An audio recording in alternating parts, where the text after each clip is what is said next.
Assalamualaikum warahmatullahi wabarakatuh.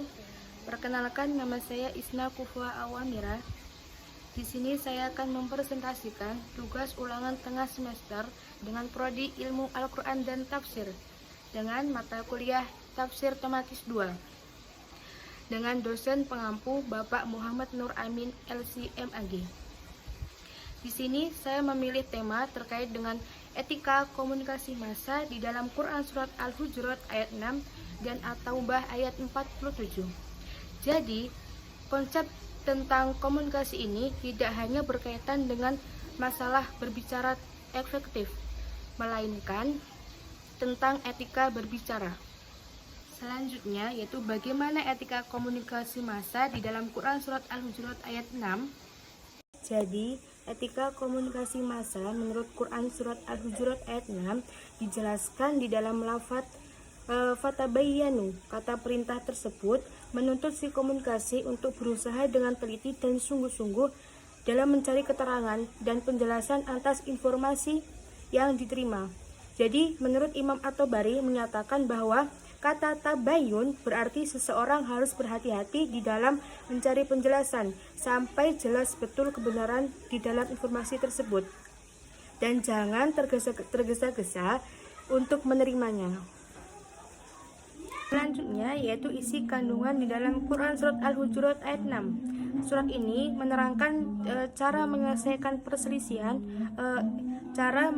perselisihan internal antara dua kelompok orang mukmin, mendamaikan keduanya dan memerangi kelompok yang tetap membangkang hingga kembali ke barisan jamaah dan persatuan.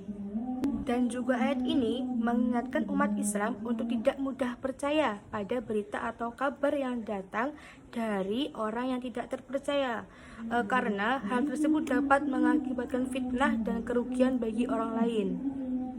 Dan ayat ini juga menekankan pada tanggung jawab individu di dalam menangani informasi dan pentingnya menjaga keharmonisan di dalam masyarakat.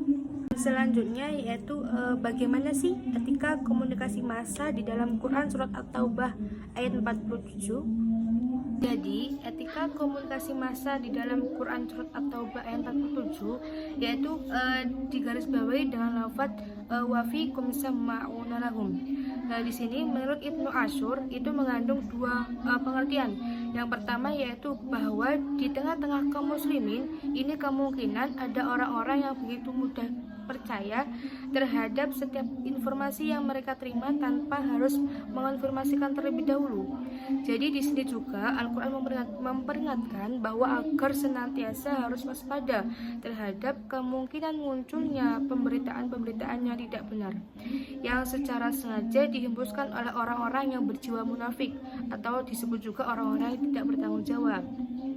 Yang kedua yaitu bahwa di tengah-tengah kaum muslimin itu memang ada orang-orang yang munafik yang sengaja dipasang untuk memata-matai atau memutarbalikkan fakta.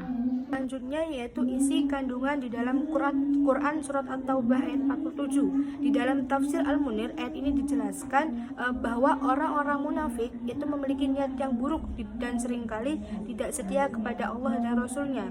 Mereka juga berusaha mencari alasan untuk tidak ikut perang dan cenderung memiliki kehidupan yang nyaman. Tafsir ini juga menjelaskan bahwa Allah mengetahui isi hati mereka dan bahwa ketidakpastian itu serta ketidakstabilan iman mereka akan menghalangi mereka dari mendapatkan kebaikan dan pahala. Jadi dalam konteks ini, orang-orang munafik ini digambarkan sebagai individu yang tidak mampu berkomitmen terhadap ajaran Islam dan lebih memilih untuk hidup di dalam kenyamanan. Yang terakhir yaitu saya sedikit menyimpulkan mengenai etika komunikasi massa. Jadi di dalam konteks komunikasi massa ini itu begitu banyaknya informasi yang tersebarluaskan kepada khalayak, tentu saja tidak menutup kemungkinan terhadap pesan-pesan yang menyesatkan yang tentu saja harus kita waspadai. Jadi orang-orang kafir atau munafik itu senantiasa menyebarluaskan permusuhan kepada kaum muslimin dengan berbagai cara, termasuk melalui media massa. Jadi pemilik-pemilik media terbesar di Indonesia ataupun dimanapun itu mayoritas dari orang-orang non-muslim yang tentu saja mereka punya kepentingan masing-masing terhadap kontes media. Mereka juga nantinya akan dipublikasikan terhadap masyarakat.